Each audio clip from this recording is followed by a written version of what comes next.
Good morning. We're here today with Susie Marsh from Susie's Organization Solutions, the founder and owner of this company. Susie, welcome. Thank you. Tell us a little bit about Susie's Organization Solutions. What does your company do? Susie's Organization Solutions is my company that I started, and I'm a professional organizer.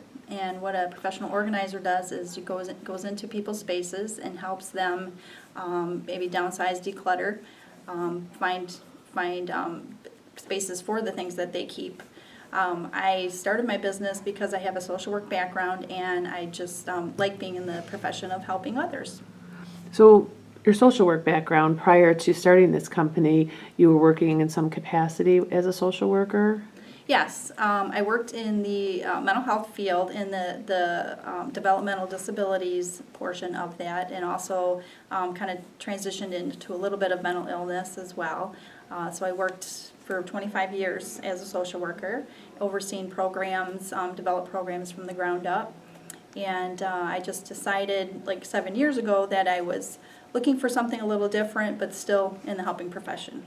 And so how does your social work background sort of play into what you're doing now with your organization company? It comes in very handy because I tend to specialize with people that have mental or physical challenges. So that can be anywhere from anxiety, depression, hoarding tendencies. They may have a physical disability or a chronic illness. So I bring in a lot of the resources that I've learned in my social work background into helping them, find what they need outside of organizing as well. So I kind of tie them into resources. Now, I've got to think that, oftentimes I go into my kids' room and I help them organize it and I get it all straightened up, and 2 days later I go back in and it's all disorganized. How do you, as a professional organizer, stop that from happening after you spend all this time getting them cleaned up? So what happens is when you do hands-on organizing with a client, you're actually right next to them and you're showing them, you're giving them the tips and the strategies. So that's what's a little bit different than maybe a friend or family coming in. With an organizer, we're transferring the skills to you just to make it so that you can do that yourself and keep it maintained. Now, if you happen to have a chronic disorganization challenge like ADD, you're going to need things that are a little bit more specific, like labeling and color coding, and specific chore charts and visual reminders. So there's a whole nother portion of that goes into it. So I do an assessment process when I go in and determine what they need as far as what their goals are, what their needs are, and we set up a plan of action as how we're going to go about doing that. So it's more than just actually going in and cleaning up a mess or organizing a mess. It's really trying to help understand what created that mess in the first place. Exactly. There's usually an underlying reason. It can be situational as well. Maybe they've had a death in the family. Maybe they've had something to where maybe they're getting divorced. So things, get put on the back burner. Things start piling up. Your attention's not on it. So it doesn't necessarily have to be a chronic disorganization piece of it. It can be situational. So yeah, it's definitely an assessment process to figure out what's going on and what that plan's going to be to move forward. Okay. And I know, just from knowing you and knowing what you do in the community, that a lot of your organizing is geared toward helping older individuals. And so what kinds of services do you have that are specifically providing help to those older individuals in our community?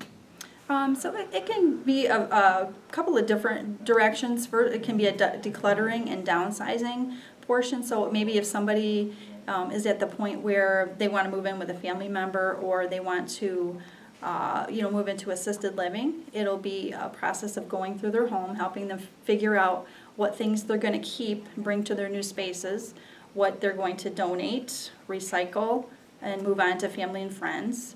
But if they're staying in their spaces, maybe they just need a better system.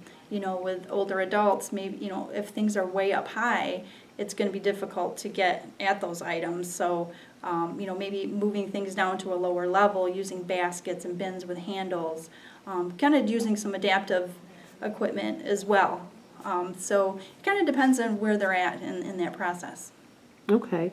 And I heard you say, maybe they're downsizing, maybe they're moving to an assisted living facility. So that, in my mind, you're talking about maybe there's a lot of other community resources that they need to tap into. And so tell me, is there some component to your company that really is able to be someone or a company that provides those other resources to those clients who are coming to you for this initial help? Yes. So it partly with my social work background and partly just with the connections I've made as an organizer. If I go into a home, let's say they're an older adult and they have a lot of repairs that need to be done to their home, I know that there's organizations out there that can help them. Maybe they're a little bit lower income, so I will give them those resources and let them know about it. The Caregiver Resource Network, which is in our area, is a great educational piece as well, so I always point them toward that website so they can find out about those 145 different agencies out there. I just go from there, whatever they need. If they need a house painter, if they need carpet layers, I hook them up to whatever they're going to need. Okay, and I know that you are involved in a lot of different organizations out there. I wondered if you could share a few with our viewers. Yes, I mentioned the Caregiver Resource Network. I've been part of that group since 2003, both as a social worker in my past position and then as a professional organizer. I'm also a member of the National Association of Professional Organizers, the national level, and as well as the Michigan chapter. And then I'm also a member of the Institute for Challenging Disorganization, and that's where I get a lot of my educational pieces of learning about chronic disorganization, the hoarding, the physical disabilities, the ADD. There's all different components, and I learned earning my different certificate levels through this organization. And then I still have my license for social work in the state of Michigan, so I'm continuing my education credits to keep that license updated. Okay, and so you have all these components and you have all this education and organizational background. Perhaps you could maybe share a recent story about someone who came to you and just needed help and what you could do for them or what you did do for them. Sure. I actually was part of a presentation that we did about a year and a half ago on it was for a Caregiver Recognition Month, and a daughter was in the audience that happened to see our presentation, and she knew that her parents struggled with mental illness and a little bit of developmental disabilities, and they were in their home, and she knew that they needed to move out into the assisted living community. So she contacted me. I went in and did an assessment, realized that they had piles and piles of stuff in their house. It wasn't a hoarding situation, but it was a situation where they didn't know where to go with anything, and she didn't know what to do. So it ended up being a 13-month process of going through each part of their home, helping them move the items out, to recycle it, to give it to a family member. Had a garage sale. We moved things over to an estate sale person that was able to sell some of the things that were of a little bit more value. And then I hooked them up to a contractor network that I know of that has painters and handymen that were able to get their house fixed up. And back in this past December, they were able to move into assisted living, and their daughter, you could just see her stress level just went down because she knew what direction they were going. They were in a safe place. They had everything taken care of in the house, and then she was getting ready to put the house up for sale. So she was very, very thankful that I was helping them through that process, and she had a resource other than herself. She felt much better after that process was done. Right, I can imagine how overwhelming that would be. And when it's your own family, I think it's hard because maybe you're trying to get rid of things and you don't know the techniques or the way to approach, especially your parents, to say, hey, we need to throw that away. Whereas someone who has that background and that understanding can do it in such a way that it is easier or is more doable for the person.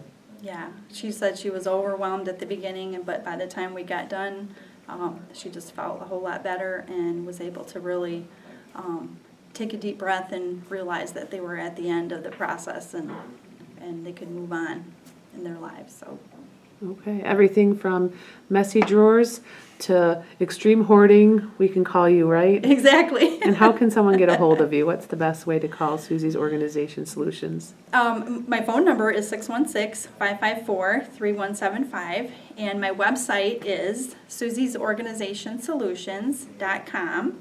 And then I also have a Pinterest page. So if you go to Pinterest, you put in SUSIES 6, the number 6, you will find my boards. So I also have pictures of all of the work that I've done. My website is just updated recently, so it has a lot more pictures, a lot more background about me, and you know what I'm doing, what my updates are. I do monthly blogs that Great. keep people updated as well. And we'll have all this on the website with your video and with your pages so that people can get more information. Susie, thanks so much for being here today. Thank you.